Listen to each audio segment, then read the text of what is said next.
Ladies and gentlemen, my name is SuddenlyNinja, and you're watching a new episode of Indie Beginning. This week we're taking a look at a rather sudden arrival of A Wizard's Lizard by Lost Decade Games on Steam. The game was launched on June the 16th after being greenlit only 4 months earlier, and I have to say, it has successfully evaded my indie games radar because I did not see this one coming until the developer actually sent me an email with a review copy. A Wizard's Lizard is best described as a typical roguelike with some action-adventure elements thrown in, although the game's main mechanics remain true to other roguelike games, such as The Binding of Isaac and Rogue Legacy. The game is focused around completing multiple runs in a randomly generated dungeon, where each of the rooms can spawn different contents every time you start a new run.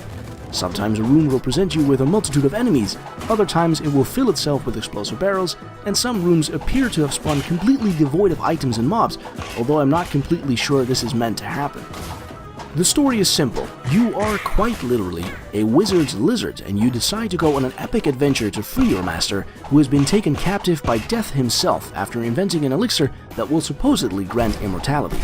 Your adventure brings you to multiple locations filled with the walking corpses of the deceased, poison-spitting plants, devious bat-like creatures, and murderous owls.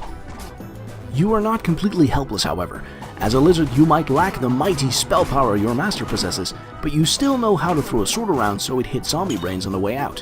Throughout the game, you are presented with multiple ways of acquiring gold, which you can spend in the scarcely encountered shops throughout the dungeons and trade for items like magical armor or better weapons. Unfortunately, the armor doesn't show on your character, and the magical effects on armor and weapons hardly felt different from each other, making the whole saving up your gold so you can buy that ultimate weapon and armor combo a bit useless to my taste. The controls take a bit of getting used to, as the game assumes you will be using a controller to play. This effectively means the game becomes a twin-stick shooter, which is not what I expected when I ran the game on my PC. Fortunately, the game controls excellent with mouse and keyboard, and the only time I found the control scheme a little bit puzzling was when I had to navigate the in-game menu, which uses rather unlikely keybinds. All in all, A Wizard's Lizard pleasantly surprised me by entertaining me for far longer than I had expected. Not being a huge fan of the roguelike genre, the game still managed to have me sit at my computer sweating, trying to make it as far as I could into a run before inevitably dying, then doing it all over again. The excellent music and cute, almost cartoony graphics deserve a special note, and the difficulty ramps up nicely, making the game very easy to understand and get into, even if you've never even played a roguelike in your whole life. A Wizard's Lizard is out now on Steam, and will set you back about $15.